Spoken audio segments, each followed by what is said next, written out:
Okay, welcome everyone to the BAPT conference entitled The New Normal, People Type and the Post-Pandemic World.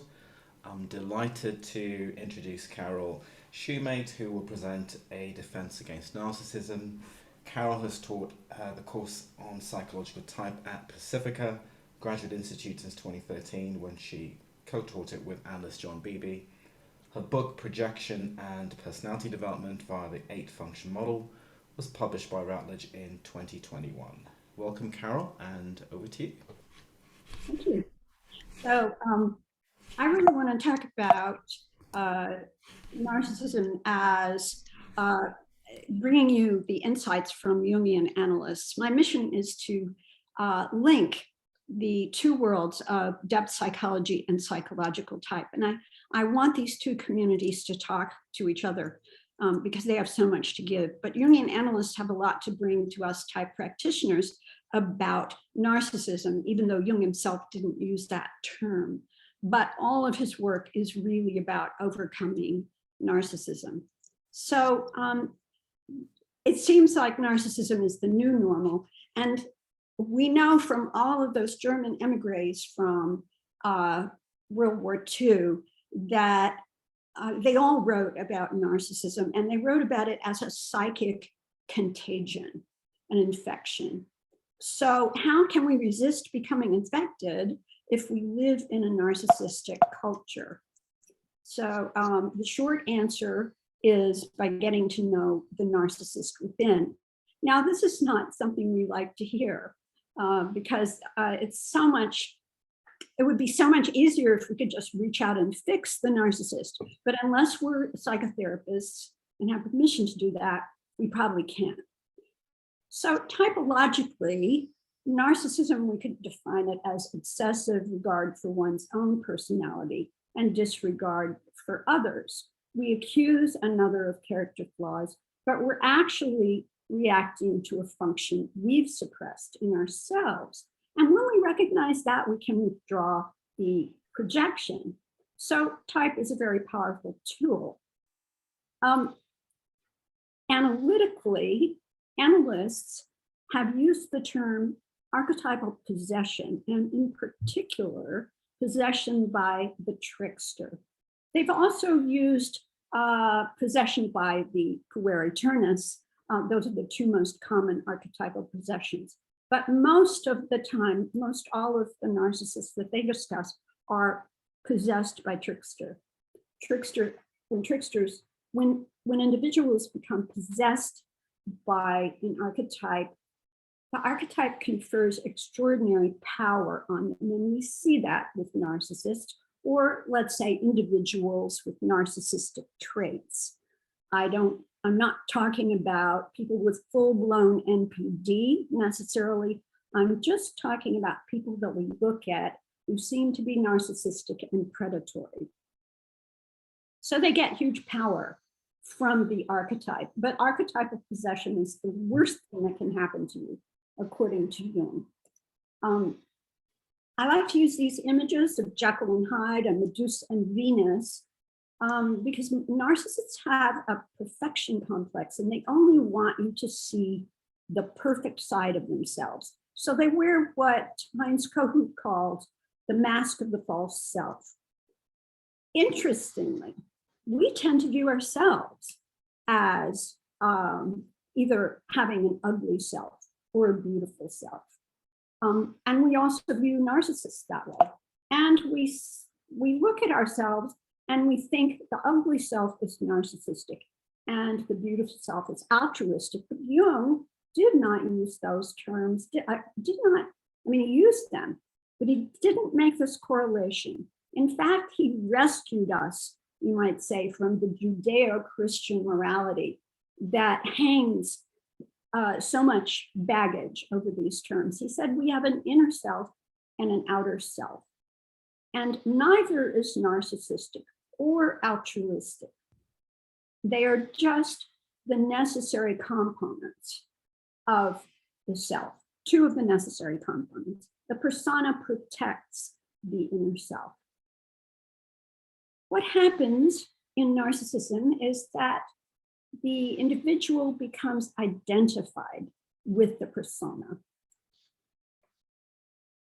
Interestingly, this is also the case with codependent personality disorders or counterdependent personality disorders, would be the Peter Pan complex, or codependent would be the Cinderella complex. So it's interesting, we tend to see these as very different and oppositional, but either of these states has an identification with the persona, and this causes merger with the collective.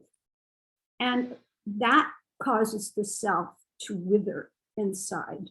So it's the worst possible result. So even though the narcissist has gained power through this archetypal possession, he loses the self. Now, this is where type is so tremendously helpful. And the paradox of type is that differentiating preferences enables us to establish ourself and center ourselves in the self. But at a certain point in life, we have to change and begin to develop our non-preferences. So one movement is this way and one is that way. Both of those movements can help us strengthen the self, the core. How do narcissists seduce us? They prey on our innate narcissism. So they tell us what we want to hear by targeting our favorite functions.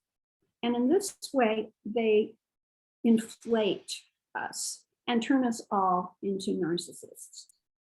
One way that we can see our narcissistic tendencies, the reason we want to see them is because this is where we can be hooked by narcissists. And I have certainly been hooked by narcissists. For me, narcissists generally hook me at the level of the introverted feeling values function.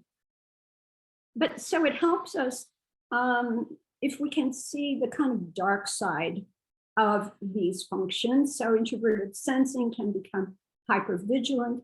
Extroverted sensing can become an adrenaline junkie. Extroverted intuition become a propagandist. Introverted intuition can become a charlatan. Extroverted thinking, a tyrant. Introverted thinking, a cynic and misanthrope. Extroverted feeling, a sycophant. And introverted feeling, a zealot. So it's important for us to see that, because this is how we can be, narcissists can get into us and use us in ways that pull us away from our larger self. So I have a reflection question for everyone. And I just want you to think about this. Think of the function that least represents who you are. What aspect of your true self are you afraid to claim because of this disowned function? What false self did you create? And I'm going to give you my personal example so you can see what I'm talking about. And at the end of my talk, which is only about 30 minutes long, we'll easily have time to, I think, find out what the rest of you think if you care to share. So my personal example came up to me this past weekend. I was doing a consult with someone, and right in the middle of the consult, she began to talk about her false self. She said, "I've created a false self." And she started to talk to me about it. It was sort of an astounding synchronicity. But listening to her talk, I realized my false self has been created around dysfunction, around disowning the introverted thinking function. Introverted, and I think it's the remoteness and the autonomy of that function that I don't want representing me in my personality. So I've suppressed it. Now, probably this desire not to show this side of myself comes way back from childhood. Probably comes from a lot of cultural conditioning too. Women are conditioned to be more feeling types than men. Certainly, I realized I want to present the persona of a feeling type. At the same time, this is a restriction because I also want people to know that I'm a thinker, I'm logical, I'm intelligent. So I created a false self around that. So let's go on to the seduction. Seduction by introjection. Probably you know what it is, but just briefly, it means taking on characteristics that are not naturally yours. So if somebody becomes president of an organization, he can assume an incredibly powerful executive presence without actually having any of the abilities to do his presidential duties. So one way that narcissists can operate in the world is by interjecting a preferred function or a preferred personality type of their cultural milieu. So what is the preferred function in Silicon Valley? There are probably many, but I'm using this as an example. Probably introverted intuition. And we think of Steve Jobs as a cultural icon and symbol of Silicon Valley because he saw the future of technology and his vision was so powerful, he just insisted that everyone get there, and somehow they did. Now, we have someone in this country named Elizabeth Holmes who imitated Steve Jobs. She took on attributes of Steve Jobs that enabled her to create this very fraudulent company that defrauded investors of billions of dollars. Really, it was quite remarkable. It formed a partnership with Walgreen Boots at one time, and she's just been convicted and sentenced. So how did she do that? I think she did that with this by taking on this, inflating this image of the prophet, the introverted intuition that Silicon Valley loves so well. Now I'm going to have to move this up to a certain point, but I want to show you this. You can see how she imitated Steve Jobs right up to the black turtleneck and the masculine voice. And there's a phenomenal opportunity to leapfrog over the lack of effective conventional infrastructure in the same way that cell phones did to landlines. In the same way that cell phones have leapfrogged over the lack of landlines in so many places. There are models for doing well by doing good. We've got an incredible opportunity to try to uphold a legacy in Silicon Valley of change. Now, this is not some pie in the sky. First, we got a great board of directors. So, sorry to go so fast there. Those overlays were she's a Stanford dropout, just like Steve Jobs was. Masculine voice, she even made her voice deeper. So Hitler did something of the same thing. He used projection and introjection. And in this way, he was able to seduce the citizens of Germany. There were probably many other things he did too. I'm just using functions to illustrate to you how this can be done. So the idealized functions that he particularly preyed on, I think, were the introverted intuition prophet again, which foresees the future. He gave Germany a vision of the future as a positive thing, and they didn't have any positives in front of them. Their economy was devastated. And then he also gave them an image of organization and orderliness. And we know that extroverted thinking is really good at that. And often extroverted thinking is considered the executive function. And sure enough, Hitler called himself the leader. But here's what's interesting. An inflated function will always produce a reversal. So I'm going to show you how that happened. These are images of this first on the left, is an image of Germania. He created a model city with a capital in it and said we were going to have Germany from sea to sea. And then the image on the right is the Nuremberg Rally. Now, the Versailles Treaty had required that Germany could not militarize, it couldn't have weapons and so forth. But he kind of sneaked around that by having parades and rallies. And all he did was dress people up in very nice uniforms and put them in straight rows. But this is what narcissists are really good at. They're really good at creating images which don't have a lot of substance. Now, here's how inflating these functions turned into its opposite.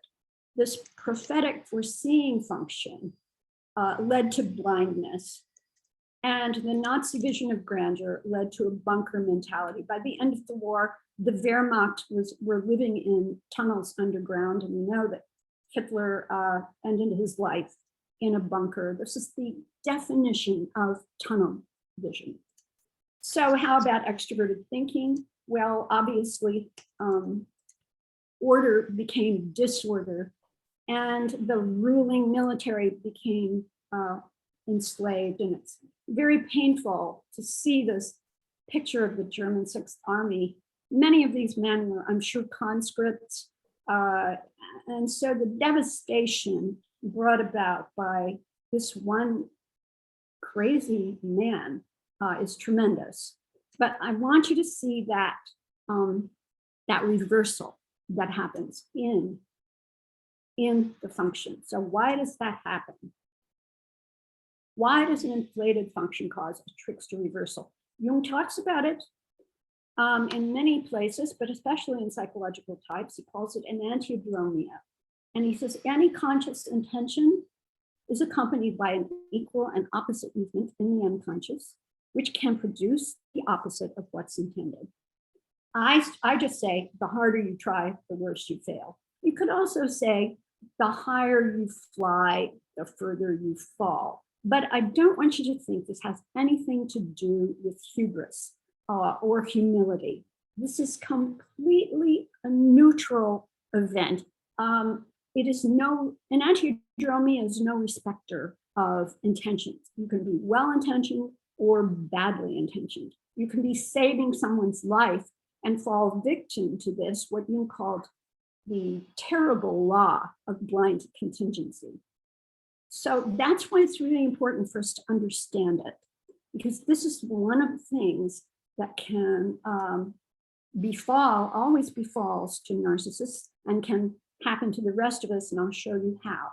Exaggerating any aspect of personality, overdoing any of our functions, turns us into the opposite of ourselves, and that's what makes us vulnerable to either a narcissistic seduction by the narcissist's archetypally possessed psyche, by the narcissist unconscious, we could say, or a trickster reversal. So this is our own unconscious, which builds up that counter position and then surges forward, wreaking great havoc.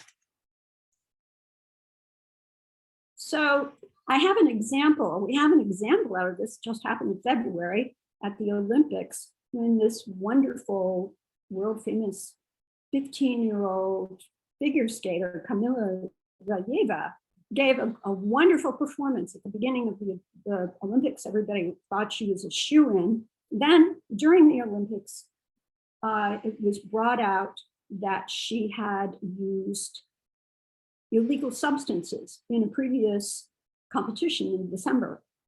And so nothing changed in her, but it was just, she was exposed.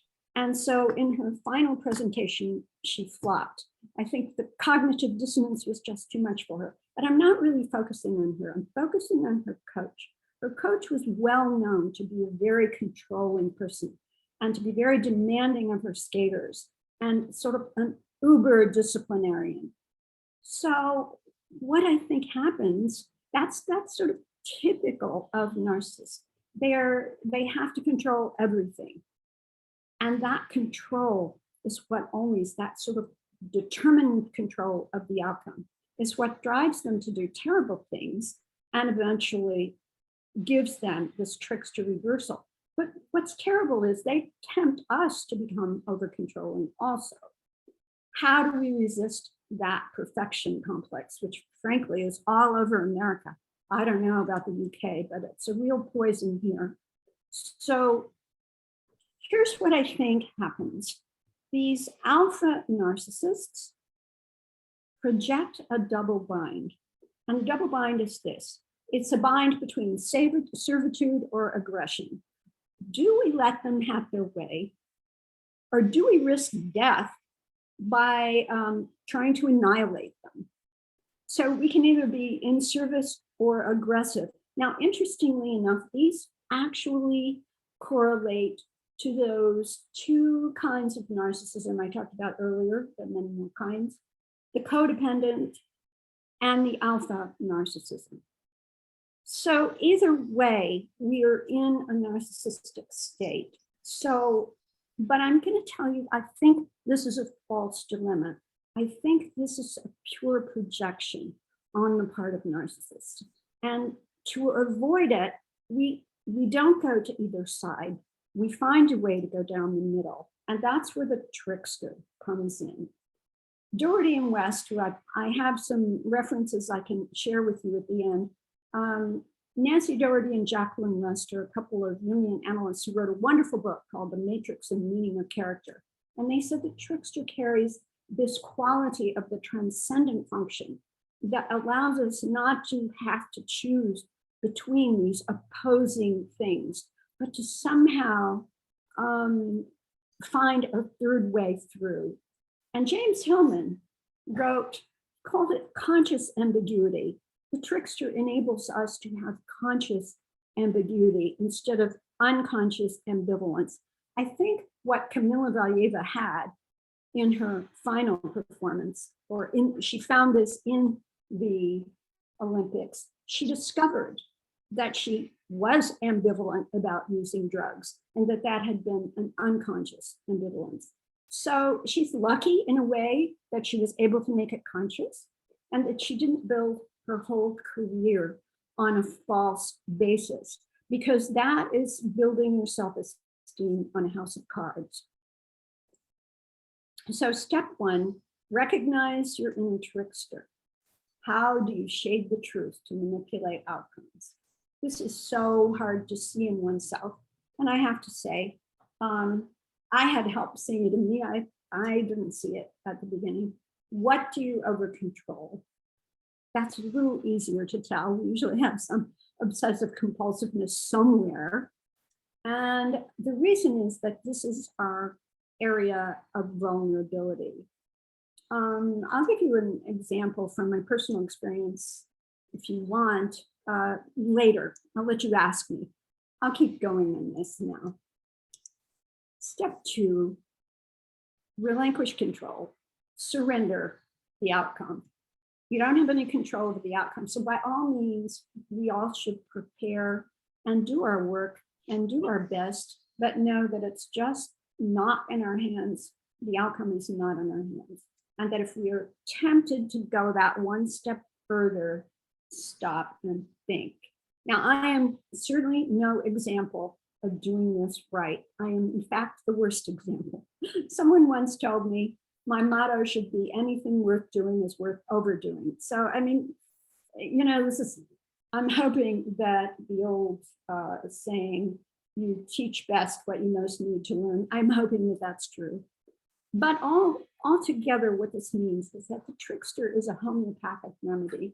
And this is really critical. How do we, for me, it overturned every aspect of Judeo-Christian morality that I understood without removing ethics entirely from the picture. How do we allow ourselves to use some trickster without becoming possessed by the trickster, without becoming addicted to trickster tactics? So empowerment, I've correlated the functions with some of the tactics. I hate to use the word tactics because these are from psychotherapists and psychoanalysts who've worked with narcissistic patients. And these are some things that they've learned are important. Attend to the literal level of the conversation. That's that introverted sensing, because the tricksters are all about the mask, and you have to attend to the mask. If you're trying to go deeper and understand what's behind it, you're really doing something they do not want you to do. And so unless you have permission to work with them therapeutically, you don't go there. And if you are a therapist, you have to start here with the literal level. Extroverted sensing, engage the physical. This comes from Wilhelm Reich, who came up with the term somatic armoring. He said that narcissists don't allow feeling impulses to arrive to the surface of the body. They suppress them. And this creates a kind of stiffness. And so Reich and his proteges, among whom is Alexander Lowen, who wrote The Denial of Feeling, worked with him physically, massage and so forth.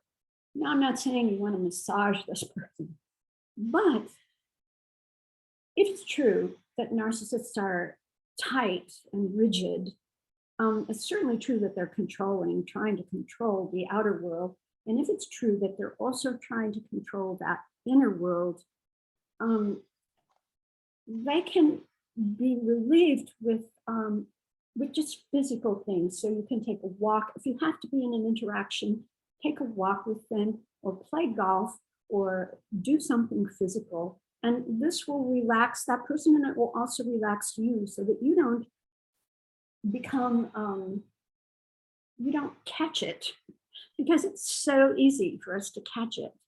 It just penetrates so quickly. We all become uptight and controlling around somebody like this. So, and you're certainly always walking on eggs. So do something physical, even if it's eating or drinking or something. Use humor, keep the interactions light.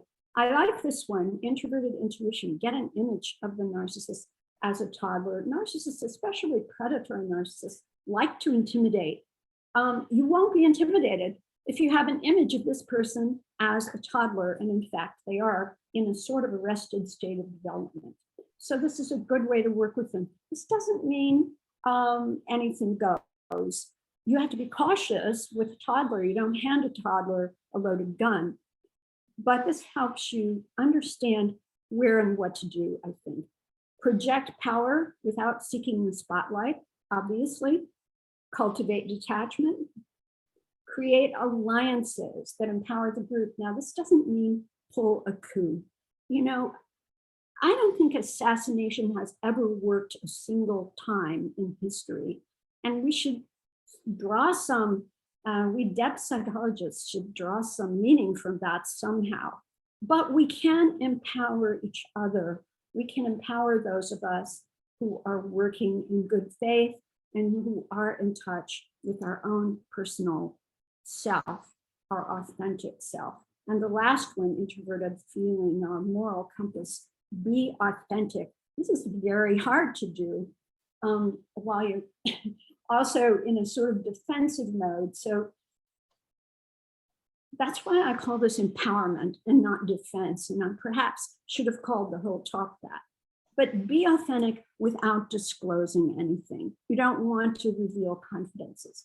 And I can tell you mistakes that I've made. I've been trying to build bridges or, you know, be empathetic. But empathy doesn't really work if you're interacting with a mask.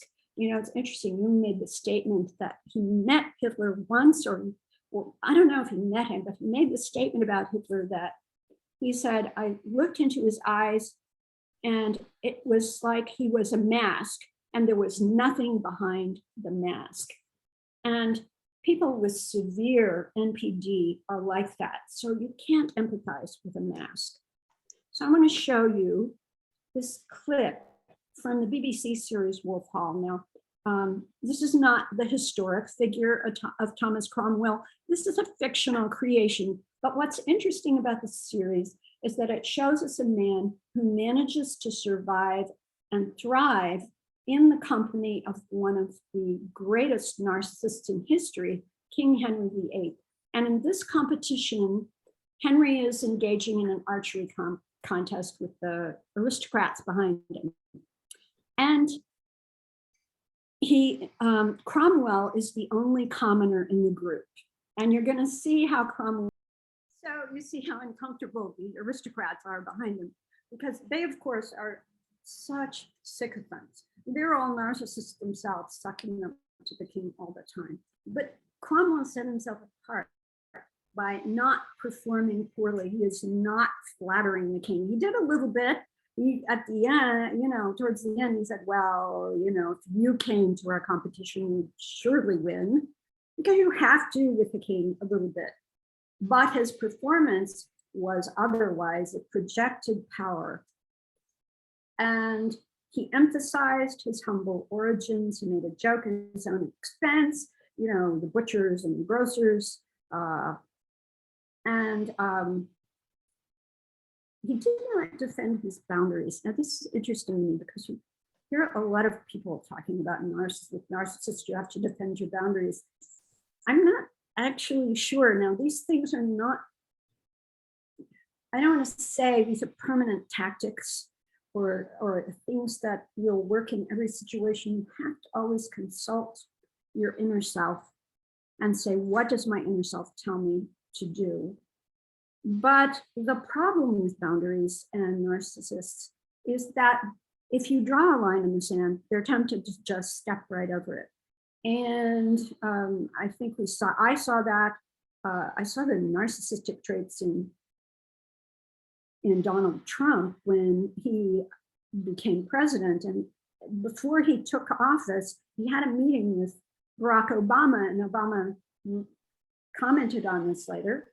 Obama warned him to stay away from Michael Flynn. He said, this man has been under investigation by the FBI. You can't entirely trust him. What did Donald Trump do the very first thing in office? He made Michael Flynn his national security advisor, put him in charge of the security of the whole country. I think narcissists do this just to prove that they can. Somebody probably told Hitler, no military commander has ever successfully invaded Russia. And so then Hitler had to prove he was better than Napoleon. I don't know that happened for a fact, but that's the thing that you have to be careful of. And this is why I think the political idea of brinksmanship was established in the first place. So let's come back to this. We're really practically at the end of what I have to say. And I want to hear if any of you have any comments about this question or want to share it. Yeah, we've got a question from Jerry. Jerry, do you want to ask your question? Yeah, so you talked about people around the narcissist kind of catching narcissism. And then I just wondered why, if that was how people ended up being surrounded by a lot of kind of yes men or yes women, because in fact they've been sort of pulled into the orbit, and they're kind of part of the narcissist sort of extended personality almost. Yes, very, very true. The narcissist demands adulation for the false self. They hold up this false doll and say, worship it. And this is a very demanding, this is a requirement. So, for people who are on the staff, if you have a narcissistic boss, there's going to be a certain amount of demanding of this adulation. And so, of course, the people that are kind of have a weak ego will immediately do that just because it's required. So it takes a lot of inner strength not to succumb to that pressure. And I think this is why narcissists, it looks to me like narcissists surround themselves with other narcissists. They like other narcissistic leaders. They always, because they understand them, every interaction can be a transaction, a sort of a bribe. You eat my BS and I'll eat yours. Does that answer your question? Yeah, that's helpful. Thank you. Yeah.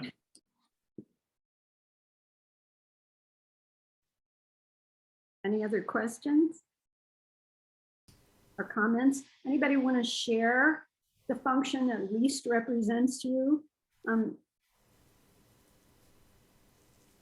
I'm curious, Doug, because you have, Megan, I didn't even know you were in the room. Great. Megan. Hi. Oh, Hi. sorry. I posted this in the comment, but I wanted to share a little bit because I thought this was maybe a good example.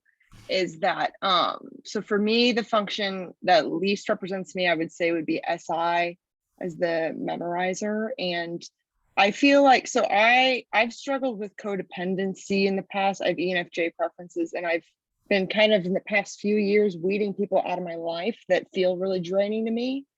And so I've been kind of going through this process and recognizing the narcissistic parts of culture, trying to get out of it. But body scan meditations and just like checking in with my body has been huge. And I've definitely reached a huge like overwhelm, like burnout type of thing, to where I feel like I reached this weird limit with like my body where I'm like, I can't push myself anymore. Like I can't be super woman, like I don't know. So I don't know if that answers your question, but I just was reflecting on the SI trickster thing. Yeah, yeah. I mean, it's interesting that SI is in the trickster position for your type.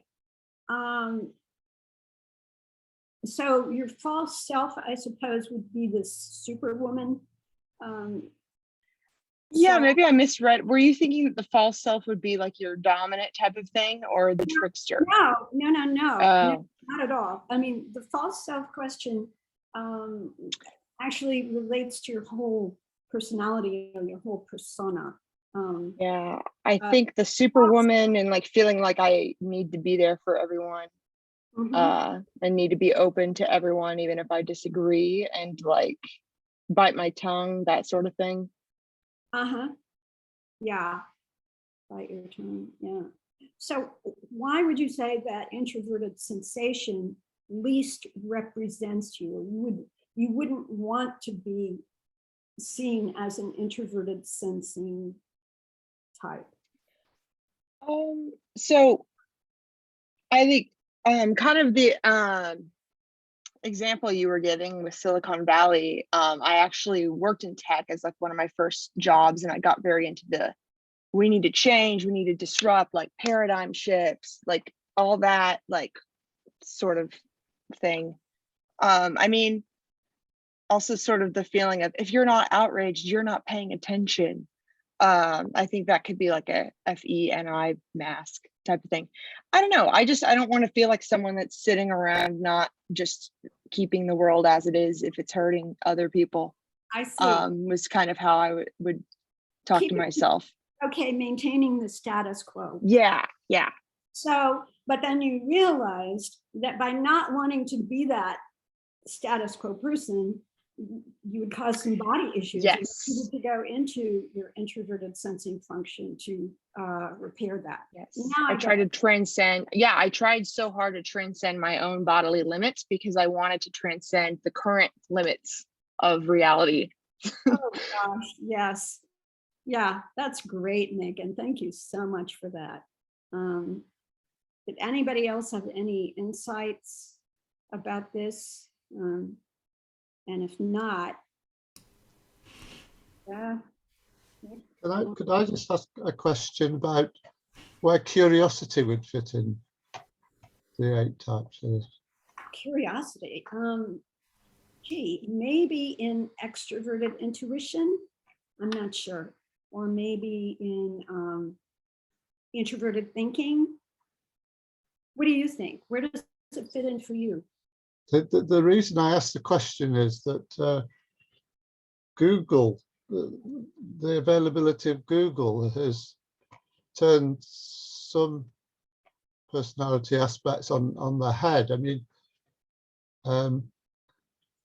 I used to be very curious, ENFP, and now I see no real need for the SI, the memorizing things, because everything's so available, and you know that it just seems unnecessary to cultivate that aspect. So you would say SI is probably least represents who you are? Or I think so. Okay. The same as before. Because you are a curious person. So Yeah. Okay. Thank you. Yeah, I would associate curiosity with extroverted intuition. Always wanting the next new thing. I'm gonna move on. Yeah, Linda Behrens. I think can I just pick up on that in terms of myself? I think INTJ preferences. So I guess extroverted sensing, and I think that I do have quite a strong sort of visceral reaction against taking the limelight and making a big impression and being admired and all that kind of stuff. Mm-hmm. Which I do see, I recognize that extroverted people who prefer extroverted sensing are very comfortable in that space, and I'm really not. Yes. So do you think that you've sort of, so you are kind of afraid of that function for that reason? Yeah, I think so, yeah. And what would be the false self that you created out of that? I think a sort of false sense of independence and standing back and observing mm-hmm. and judging, or being able to take my own view on things in a sort of apparently dispassionate way, which probably is not actually the case, but I think that's the defense. Yeah, to stand back and get out of the limelight and judge others for being in it. That's great. Yeah, that's super. That's exactly the place that I wanted to take us. So really excellent work. Linda Behrens has your hand up. Sorry. I've been so used to my students not getting off mute, and then I didn't know how to do it. So I'm a little confused. So when I think about my most horrendous in the grip moment, what was going on with me was a bit of introverted sensing. So my preferences are INTP. I should have put them up there. So it was introverted sensing because I had certain expectations based on some kind of false image of what I should be, how I should be honored as the keynote speaker at a conference. And then what I found out that I did was, in the end, after I had blown up a bunch, is that the blow up came from the introverted feeling value that I had that was a bit inflated about my own importance and feeling like that had never been honored or whatever. Mm-hmm. Mm-hmm. And so I was trying to figure out how that related to, and then, so what I did pretty much was blow up and be nasty, really nasty, at the hotel, on the phone with people, mostly at the hotel. And a little bit my roommate, who was Marcy Siegel, ISTP preferences. So who went ahead and took the premier room, so all this, it's a long story, but yeah. I'm right there with you. So I don't know, what of that is the narcissistic piece? So when I say that the function that least represents me, I would say is extroverted sensing, just in my experience. Extroverted sensing. Yeah. And I go to introverted sensing a lot these days. And I think I was inflating that at the moment because I had expectations. Mm-hmm. So, and you went to your introverted feeling. Let me think about this. I think, so you want to ask, really early in childhood, because these things form really early. In childhood, when you were actually choosing your preferences, was there something that you really wanted to avoid in maybe introverted feeling or extroverted sensing, whichever one of those you want to focus on? I mean, Probably introverted feeling. okay. And what aspect of that would that be? Would it be because then people would know that you care, and you want to be not caring, perhaps? I don't know. Well, it was pre 5 years old, so my parents divorced, and that's where I went in early childhood. Like I got reinforced for being clever, but I somehow was thinking maybe I didn't feel important. So you got importance, yes, important enough for them to stay together. It's what introverted feeling is all about, and it's hard for me to even remember that that's what it does. But introverted feeling tells us what is important to us, and that is really amazing that you got there. Well, I'm old. But hey, you did this in what, a minute and a half. I mean, it's pretty amazing. These are very hard things to get into, I find. And well, I hadn't even thought about that, and I never really thought about that as the source of my sort of humility that I'm still getting over. Oh God, yes. Yeah, I'm so with you. So that's brilliant. Thank you so much for sharing. And I have to send you a therapist fee here. Oh God, I'm not a therapist. Oh well. Think about it. But that's the wonderful thing about psychological type of this tool it gives us to be our own, to analyze our own internal self. But I think you had a question about how does this relate to narcissism? I think the relation is that narcissists are extremely good at manipulating other people and just have an intuition for the jugular vein.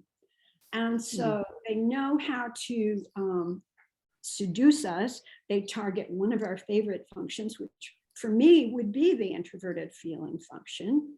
And I've knew a narcissistic fellow who was able to hook me in that way. I don't know if I already told you this, though. I don't think I told you this, but he said, "Oh, we're gonna be great, make America great again.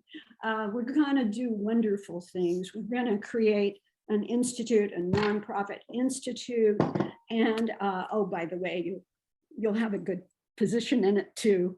And we're gonna help the world." I mean, so this just hooked right into my introverted feeling values. And then in that way, he asked me to do some writing for him. And I would have never known that writing was that the function that I use in a tricksterish way is introverted thinking. Had it not been for Bob McAlpin, who years ago told me, "Oh, you use introverted thinking in a tricksterish way when you write." Now, I was doing a lot of marketing, so of course, you're massaging text but the terrible thing is I began to realize that I do this just in everyday emails. It can be really habitual, that if I've made a mistake, I will subtly word the text so that it reads "mistakes were made, but not by me," kind of. So, the weather was terrible or whatever. So I realized the extent to which I do that. And somehow Bob recognized this as an introverted thinking way of doing things. And I think this narcissist, whom I wrote many documents for, was able to leverage that aspect of my psyche. But what do the rest of you think? If you don't see the connection, then maybe it's not there. But I do think it's true that we need all of our functions. And I know that it's true that narcissists turn us into narcissists. We feel compelled to work for our own advantage when we're interacting with somebody who's constantly working for their own advantage. I mean, it's just an automatic defense. So we have to release the defense and come back into the self. And I think the easiest phrase for me to do that is let go of the outcome. If I can, I think I got the answer. What I think the narcissist that I turned into was extroverted sensing, because all of my complaints were about the physical environment. Ah, your personal complaints about your childhood? No, in that situation, that trick, that Oh, grip experience, what I was bitchy about was the room isn't good enough. It's dirty. My window doesn't stay open. And then I was mad because Marcy got the good room and I really wanted the good room. And I was mad at the organizers because they should have known that and they put us together, and I should have, I was the keynote speaker. Of course she was too. So yes. Anyway, it was I was narcissistic around extroverted sensing. Thank you for that example. It was really amazing. Yeah. Thank you for helping me figure it out. Now the introverted thinking self here can be happy. You know, I can't really see everybody on this thing. I've tried to adjust my my view, but I can't see everybody. The only way I can see you is if you raise your hand. So if you want to raise your hand, oh, there's a lot of stuff in chat. Nick, are you looking? Yeah, there's no one with a hand. Let me have a look at chat, see if there are any questions. No questions.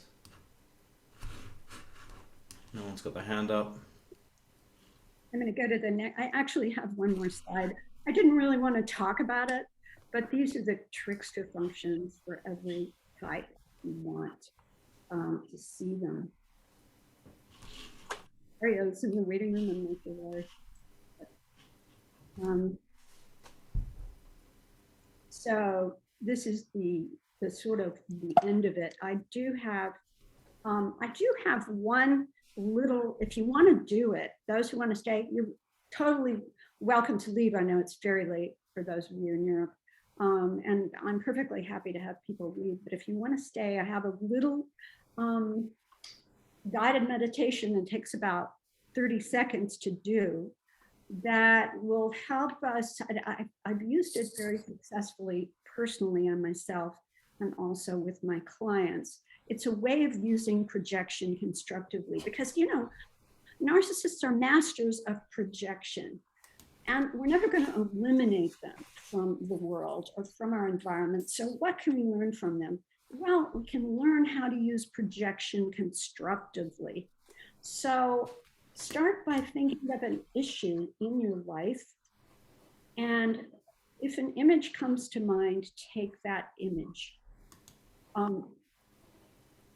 For me, the image that comes to mind is kind of a brick wall, or if you think of your image as some sort of an obstacle, something that is preventing you from moving forward.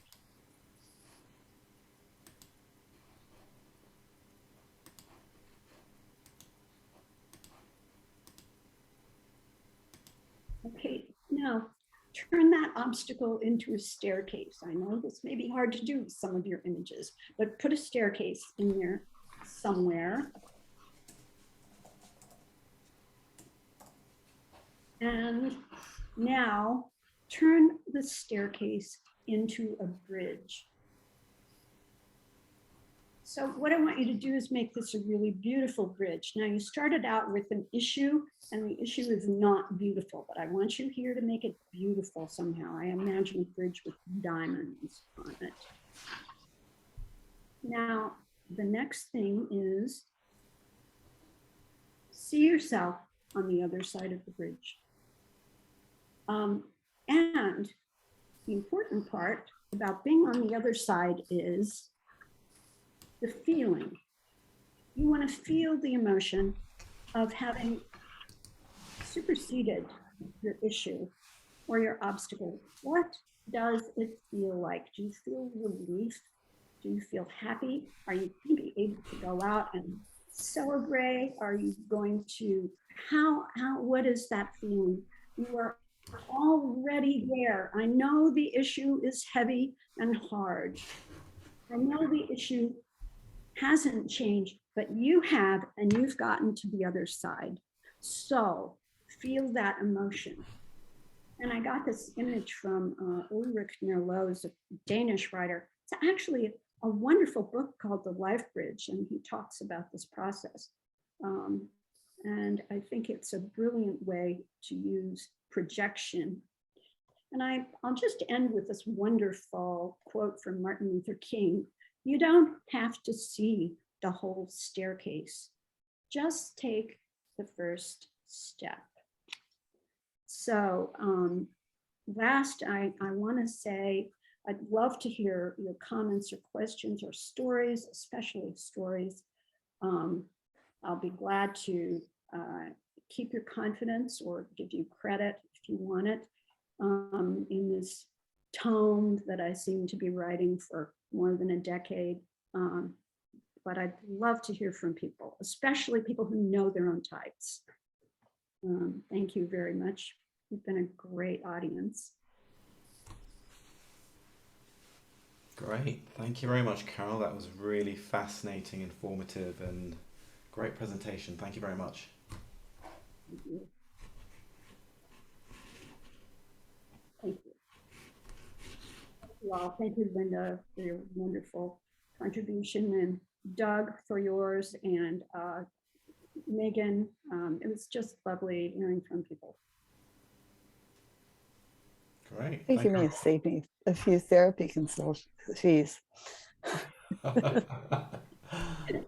Great. It's a do-it-yourself therapy. That's what typology is, right? In part, Absolutely. yeah. All right. Bye-bye. All right. See you tomorrow, everyone. Take care. Oh.